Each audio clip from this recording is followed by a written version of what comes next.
Hello बच्चों, science study point पे आपका वेलकम है। आई होप कि आप लोग बेहतर होंगे और आप लोग की यूपी बोर्ड के हिसाब से पढ़ाई बहुत अच्छी चल रही होगी।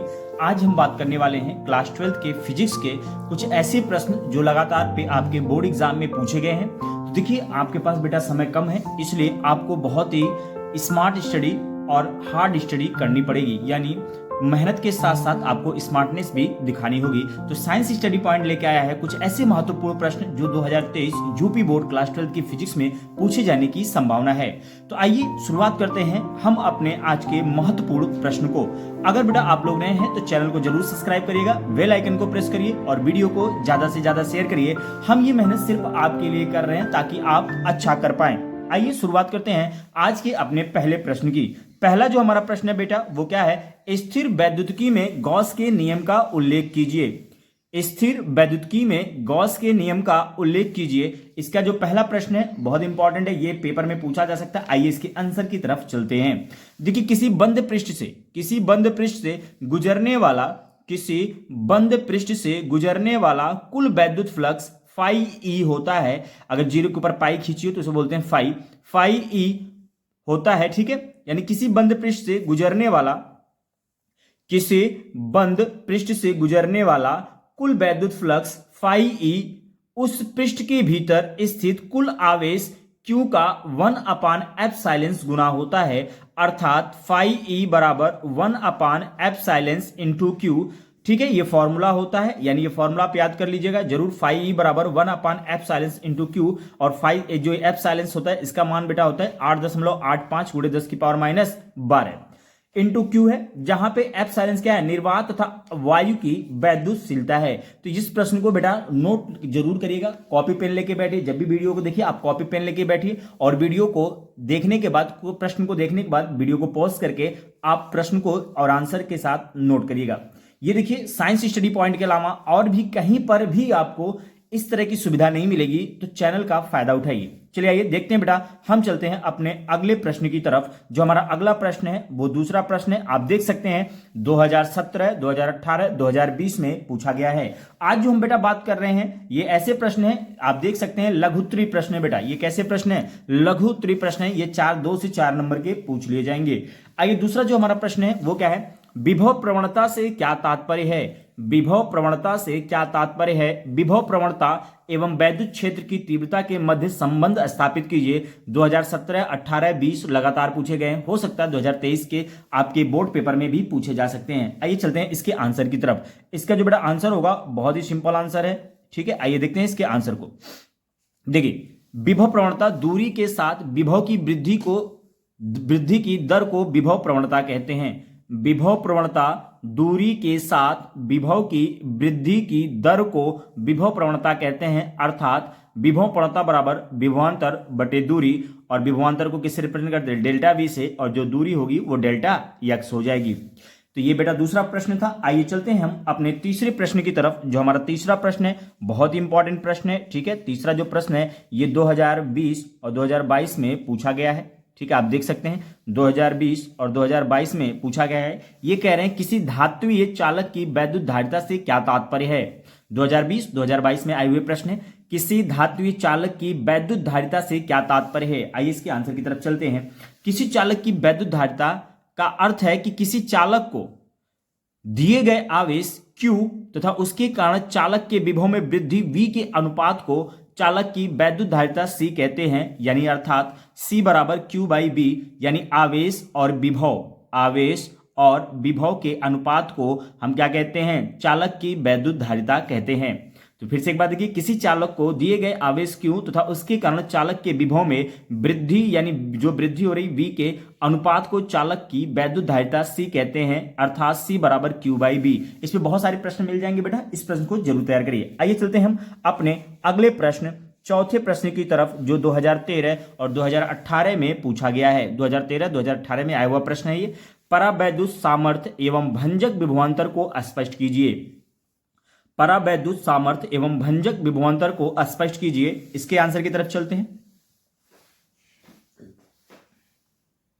इसका जो बेटा आंसर होगा, देखिए, परावैद्युत सामर्थ्य एवं भंजक विभवांतर को स्पष्ट कीजिए। आंसर की तरफ चलते हैं इसके।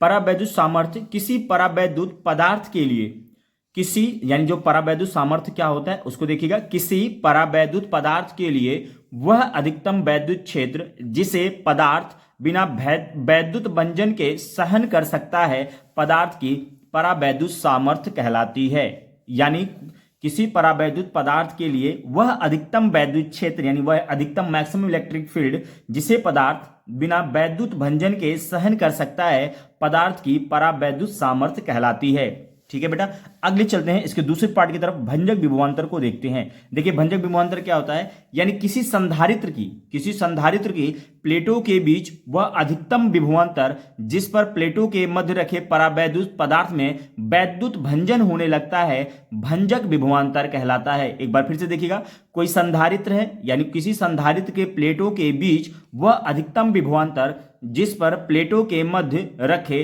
परावैद्युत पदार्थ में वैद्युत भंजन होने लगता है भंजक विभवांतर कहलाता है। अब तक बेटा हमने देखे 4 प्रश्न देख चुके हैं। हमारा जो अगला प्रश्न है वो 5वें नंबर का प्रश्न है। आइए उसकी तरफ चलते हैं। जो हमारा 5वां प्रश्न है बेटा उसकी तरफ चलते हैं। ये देखिए 5वां प्रश्न आप देख सकते हैं 2 तरीके से पूछा जाता है। पहला प्रश्न यानी पहला तरीका जो है कि 2 समांतर धारावाही ऋजुरेखीय तारों के बीच लगने वाले बल के सूत्र F/L बराबर μ0/2 I1 I2 r, यानी F/L बराबर μ0/2 I1 I2 r का निगमन कीजिए। ये 2013, 2017, 2020 में पूछा गया है। या इसी प्रश्न को दूसरे तरीके से पूछा गया बेटा। देखिए क्या है कि कोई L मीटर लंबाई के 2 समांतर तार हैं जिनके मध्य की दूरी r मीटर है तथा जिनमें I1 तथा I2 एम्पियर की विद्युत धाराएं प्रवाहित हो रही हैं के मध्य प्रति एकांक लंबाई पर बल का सूत्र, यानी वही है जो ऊपर है, कैसे प्राप्त किया जाता है उसके बारे में लिखना है। यहाँ पे 2013, 17, 20, जबकि यहाँ पे 2015 और 2022, यानी ये 5 साल आपके पेपर में, बोर्ड पेपर में 2013 के बाद लगातार 5 साल पूछे गए हैं। ये डेरिवेशन तौर के तरीके से होता है। तो आइए चलते हैं इसके आंसर की तरफ। इसका जो बेटा आंसर होगा, हमें पहले क्या करना पड़ेगा, कोई एक समझिए हमें क्या करना पड़ेगा, हमें कोई पहले 2 ऋजुरेखीय, क्या 2 ऋजुरेखीय, ठीक है 2 ऋजुरेखीय इस तरह से क्या समांतर एक दूसरे पैरेलल हो, ऐसे क्या मान लेने हैं, धारावाही ऋजुरेखीय मान लेने हैं। ठीक है, अब देखिए क्या है, माना कि AB तथा CD 2 समांतर धारावाही चालक हैं जिनमें क्रमशः I1 तथा I2 एम्पियर, मान लीजिए ये AB है और ये क्या है CD है, इनमें धारा I1 और इनमें धारा I2 बह रही है। धाराएं प्रवाहित हो रही हैं, चालकों के बीच की दूरी R है तथा प्रत्येक चालक की लंबाई L है। तो आइए देखते हैं आगे। जो धारावाही चालक AB के कारण CD के किसी बिंदु पर चुंबकीय क्षेत्र की तीव्रता क्या है, μ0I1/2πr। इसको इक्वेशन नंबर 1 मान लीजिए। देखिए यहाँ पे 2 ऋजुरेखीय तार हैं, धारा चालक हैं, A है, ठीक है, और ये B है और ये क्या है CD है। यहाँ पे B2 के कारण उत्पन्न जो इलेक्ट्रिक फील्ड के यानी जो B2 चुंबकीय क्षेत्र उसके कारण जो फोर्स लग रहा है, और ये B1 के कारण इन दोनों के बीच की दूरी कितनी R है, और इसमें धारा I1 बह रही है और इसमें धारा कितनी बह रही है, I2 बह रही है। दोनों 90 डिग्री एंगल पे हैं तो sin 90 का मान कितना हो जाएगा 1। यही मेन था आपको। देखिए तो चूंकि चालक CD चुंबकीय क्षेत्र B1 के लंबवत रखा गया है। देखिए जो CD है वो क्या है, B1 के लंबवत रखा गया, ये CD है, ये इसके सामने रखा गया है। अतः इसकी लंबाई पर लगने वाला जो बल होगा F बराबर I2L B1 sin 90 या फिर F बराबर I2L B1 हो जाएगा। ठीक है, हम क्या करेंगे, इसको इक्वेशन नंबर 2 देंगे। तो समीकरण 1 तथा 2 से जब इसको सॉल्व करेंगे तो F बराबर I2L इंटू μ0I1/2πr, या फिर F/L बराबर क्या लिख सकते हैं इसको, μ0/2π I1 इंटू I2/r, जहां पे μ0/2π का मान बेटा क्या होता है 2 × 10⁻⁷। तो आइए चलते हैं, थोड़ी सी एक परिभाषा देखते हैं इसी के फॉर्मूले को लेके। 1 एम्पियर की परिभाषा क्या होती है, ये आपके पेपर में पूछ लिया जाता है कि 1 एम्पियर की परिभाषा क्या होगी। देखिए यदि I1 बराबर I2 बराबर 1 एम्पियर, यानी I1 और I2 का मान कितना हो 1 एम्पियर हो, और इन दोनों कितने दूरी पे रखे गए, 1 मीटर पे R मीटर पे, यानी 1 मीटर मान लीजिए R मीटर। तो सूत्र F/L बराबर μ0/2π I1 इंटू I2/r से F/L बराबर क्या हो जाएगा, ये 2 × 10⁻⁷ न्यूटन पर मीटर। अतः 1 एम्पियर धारा का वह मान होता है, 1 एम्पियर धारा का वह मान होता है जो निर्वात में 1 मीटर दूरी पर स्थित 2 लंबे समांतर चालकों में प्रवाहित होने पर उनमें से प्रत्येक की एकांक लंबाई पर 2 × 10⁻⁷ न्यूटन का बल लगाता है। यानी कोई 1 एम्पीयर धारा का वह मान होता है जो निर्वात में 1 मीटर दूरी पर स्थित दो लंबे समांतर, यानी दोनों एक दूसरे के पैरेलल रखे गए हो, जैसे ये वाला रखा गया था, चालकों में प्रवाहित होने पर उनमें से प्रत्येक की एकांक लंबाई पर 2 × 10⁻⁷ न्यूटन का बल लगता है। तो ये था हमारा 5वां प्रश्न। अब चलते हैं 6 नंबर क्वेश्चन की तरफ, यानी जो हमारा 6 प्रश्न है वो देखिए, ये भी बहुत इंपॉर्टेंट है।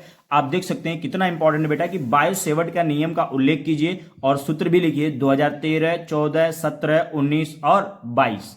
2013, 14, 17, 19 और 22 ये ऐसे प्रश्न है बेटा जो लगातार देख सकते हैं आपके आंख के सामने सब कुछ प्रत्यक्ष रूप से दिख रहा है। बायो-सेवर्ट के नियम का उल्लेख करना और सूत्र भी लिखना है। 2013, 14, 17, 19 और 22 लगातार पूछे गए, तो बेटा हो सकता है 2023 में भी मिल जाए। तो इस प्रश्न को जरूर अच्छे से तैयार करेगा। नोट्स आपको बेहतर नोट्स मिल रहे हैं, बेहतर चीजें मिल रही हैं, बेहतर स्टडी मटेरियल मिल रहा है, इसलिए आप चैनल को सब्सक्राइब करिए। एक रीजन है कि आपको यहाँ पे सबसे बेस्ट चीजें मिलेंगी, तो आप चैनल को सब्सक्राइब करिए, वीडियो को ज्यादा से ज्यादा शेयर करिए और साइंस स्टडी पॉइंट को सपोर्ट करिए। धन्यवाद। चलिए आइए चलते हैं अगले प्रश्न की तरफ। देखिए क्या है, हमारा बायो-सेवर्ट के नियम को हमने देखना। तो बायो-सेवर्ट नियम क्या होता है, देखिए लिखा हुआ है कि इस नियम के अनुसार किसी धारावाही चालक के एक अल्पांश डेल्टा एल के द्वारा किसी बिंदु P पर उत्पन्न चुंबकीय बल क्षेत्र डेल्टा भी होगा। डेल्टा एल का मतलब बहुत ही सूक्ष्म, जैसे समझिए मेरी बात, ये मान लीजिए एल लंबाई का कोई क्या है चालक है, तो इसके एक छोटे से भाग को अगर आप काट करके निकाल लें तो ये टोटल एल है, तो ये छोटा सा भाग क्या कहलाएगा, ये छोटा सा भाग जो होगा ये कहलाएगा डेल एल। ठीक है, जब ये थोड़े से लंबाई, बहुत छोटे से लंबाई होगा तो इसके कारण जो उस चुंबकीय क्षेत्र उत्पन्न होगा वो भी क्या होगा, बहुत छोटा होगा। बी मतलब चुंबकीय क्षेत्र, और जब चुंबकीय क्षेत्र का कोई एक हिस्सा निकल के चुंबकीय क्षेत्र होगा वो भी, यानी एक छोटा सा चुंबकीय क्षेत्र हो, उसे हम डेल्टा बी से रिप्रेजेंट करते हैं। चलिए देखिए, इस नियम के अनुसार किसी धारावाही चालक के एक अल्पांश डेल्टा एल के द्वारा किसी बिंदु P पर उत्पन्न चुंबकीय बल क्षेत्र जो हो डेल्टा बी हो। तो यहां पे कुछ चीजें ध्यान रखनी है आपको कि चालक में जो प्रवाहित धारा होगी, यानी कोई कंडक्टर उसमें जो धारा प्रवाहित होगी, ठीक है, आई के अनुक्रमानुपाती है, अर्थात जो चुंबकीय क्षेत्र होगा, यानी जो चुंबकीय क्षेत्र होगा उस चालक में बहने वाली धारा के अनुक्रमानुपाती होगा। कहने का मतलब है डेल्टा बी प्रोपोर्शनल आई। ठीक है, दूसरा क्या है, चालक के अल्पांश की लंबाई के अनुक्रमानुपाती होता है, अर्थात यानी यहां पे डेल्टा वी प्रोपोर्शनल किसके हो जाएगा, यल के हो जाएगा। अब जो तीसरा है वो क्या कह रहा है कि चालक के अल्पांश लंबाई तथा अल्पांश को प्रेक्षण बिंदु P से मिलाने वाली रेखा के बीच बनने वाले कोण, यानी थीटा की बात कर रहा है, थीटा की जेया यानी साइन के अनुक्रमानुपाती होता है। यानी यहां पे आप लिख सकते हैं delta V proportional sine theta, क्या हो जाएगा, साइन थीटा। और चौथा पॉइंट जो बेटा कह रहा है कि चालक के अल्पांश से प्रेक्षण बिंदु, यानी प्रेक्षण का मतलब जहां माना गया है, प्रेक्षण बिंदु P की दूरी r के वर्ग के व्युत्क्रमानुपाती होता है, अर्थात डेल्टा v प्रोपोर्शनल 1/r²। ठीक है, इन सब चीजों को मिलाने के बाद, यानी उपयुक्त चारों तथ्यों को एक साथ लिखने पर हम क्या लिख सकते हैं, देखिए delta v proportional i delta l sign theta अपान में r²। ठीक है, यही लिखा गया है, ये स्लैश करके मतलब ये बटे में है। ठीक है, आगे देखिए, या डेल्टा बी बराबर म्यू नॉट, ये जो समानुपाती चिन्ह है इसको हटाना पड़ेगा। तो ये समानुपाती चिन्ह जब हटाएंगे तो एक नियतांक जोड़ेंगे और वो नियतांक बेटा क्या हो जाएगा, म्यू नॉट अपान 4 पाई। तो डेल्टा बी बराबर mu naught upon 4 pi I delta L sine theta upon r² newton per ampere metre, जहां पर म्यू नॉट अपान 4 पाई का मान जो होगा, यानी इसकी जो वैल्यू होगी, ठीक है, ये क्या होता है, एक अनुक्रमानुपाती नियतांक होता है। देखिए फिगर में देखिए, यही बायो-सेवर्ट नियम होता है। मान लीजिए कोई ये क्या है, एक डेल्टा एल क्या है, डेल्टा एल कोई सॉरी एक यल क्या है, एक एल लंबाई का कोई चालक है जिसपे एक हमने छोटा सा पार्ट मान लिया जिसे हमने क्या बोला, डेल्टा एल। ठीक है, इसमें जो धारा प्रवाहित हो रही है क्या हो रही है, आई हो रही है, और पी बिंदु पे माना कि जो चुंबकीय क्षेत्र वो डेल्टा बी, यानी यहाँ पे जो डेल्टा बी है वो आई के समानुपाती होगा, डेल्टा एल के समानुपाती होगा। ठीक है, और यहाँ पे जो एंगल बन रहा है थीटा के समानुपाती होगा, लेकिन ये जो जिस दूरी पे रखा गया है उसके क्या होगा, व्युत्क्रमानुपाती, मतलब जस्ट उल्टा, यानी 1/r²। तो ये क्या था, बायो-सेवर्ट के नियम का उल्लेख किया गया था। ये बहुत ही इंपॉर्टेंट प्रश्न है, इसको जरूर तैयार करिएगा, आपके बोर्ड पेपर में ये पूछे जा सकते हैं।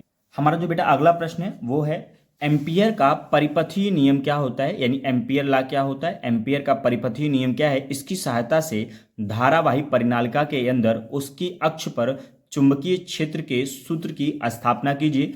2015, 2019 और 2020 में ये पूछा गया है। आज हम बात कर रहे हैं क्लास 12 के फिजिक्स के लघुत्तरीय प्रश्नों के बारे में। ये बेटा ऐसे प्रश्न हैं जो किसी ना किसी साल आपके बोर्ड पेपर में जरूर पूछे गए हैं, तो इन प्रश्नों को आप अच्छे से तैयार करिएगा।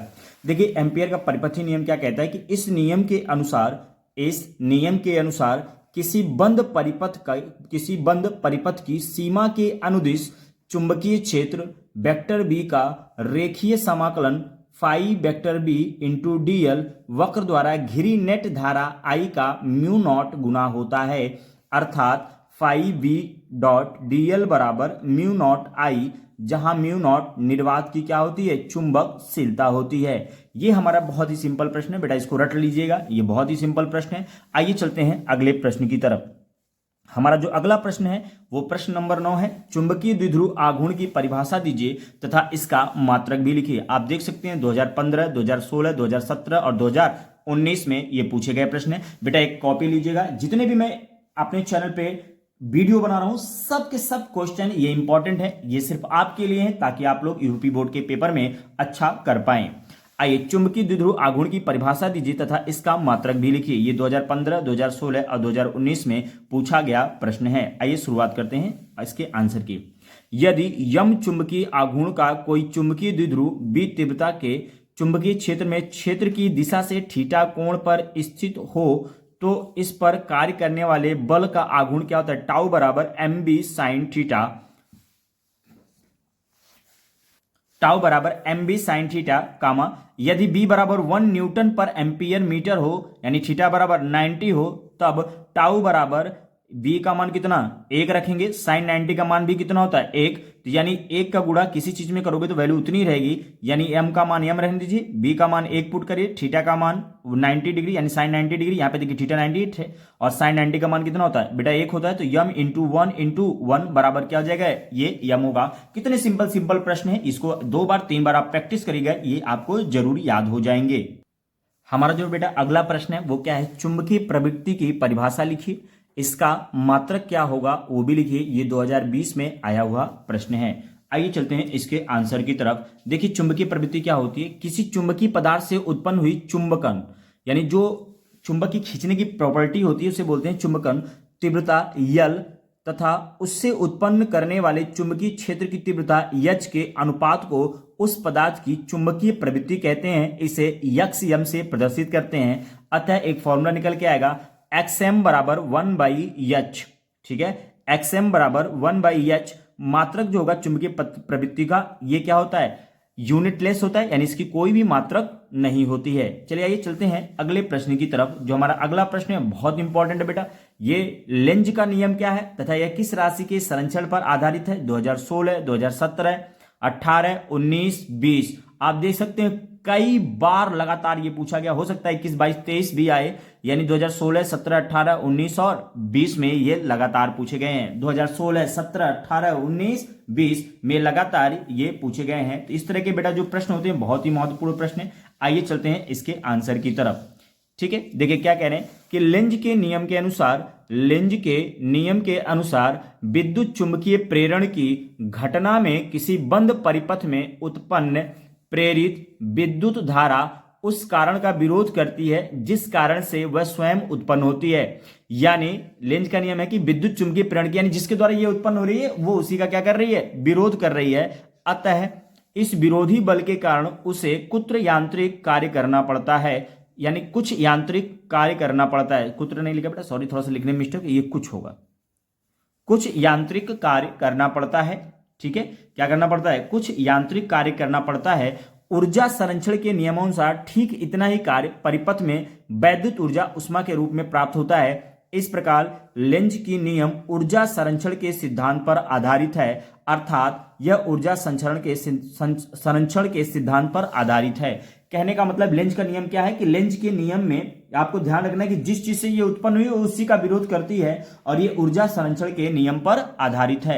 आइए चलते हैं हम अपने अगले प्रश्न की तरफ। ये भी बहुत इंपॉर्टेंट प्रश्न है, आप देख सकते हैं 2013, 2015, 2017, 2018, 2019, 2020, 2022, 13, 15, 17, 18, 19 और 22 ये लगातार प्रश्न पूछे गए हैं, तो इन प्रश्नों को आप जरूर तैयार करिएगा।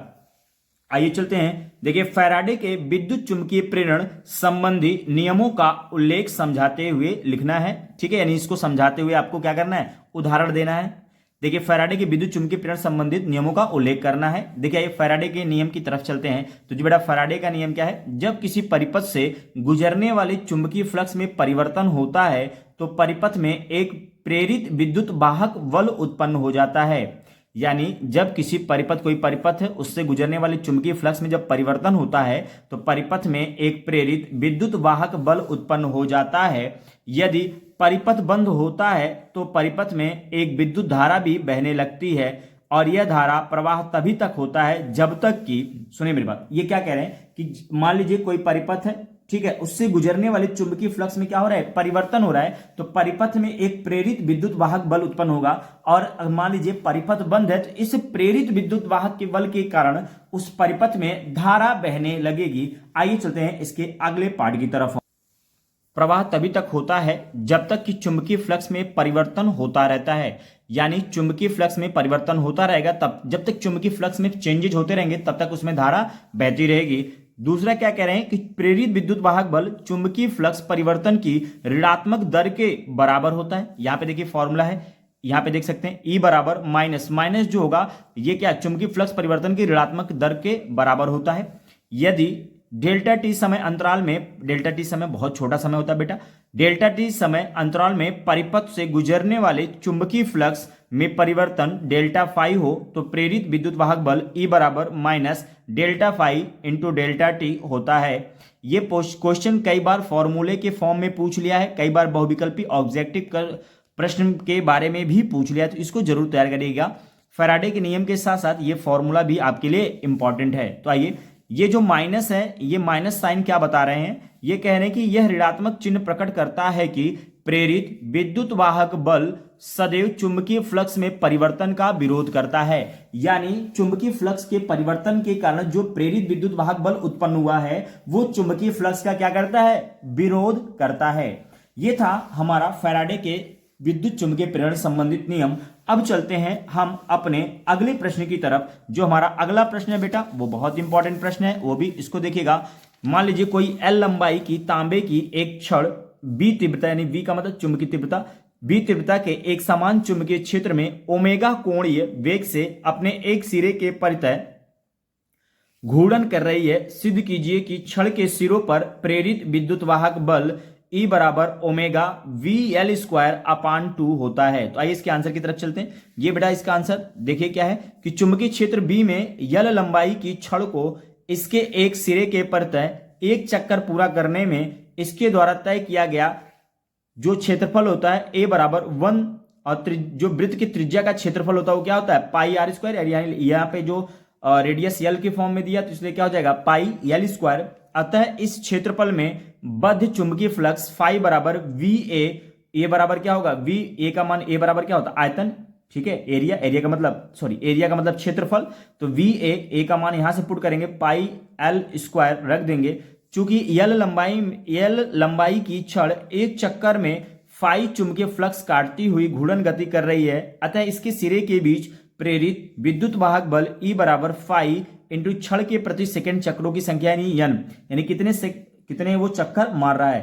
तो W बराबर यानी ओमेगा, ये देखिए ओमेगा है, ओमेगा बराबर 2 पाई N या N बराबर W अपान 2 पाई होगा। अतः E बराबर V into pi L square into omega into 2 पाई, या फिर इसको ऐसे भी लिख सकते हैं, देखिए ओमेगा VL स्क्वायर अपान 2।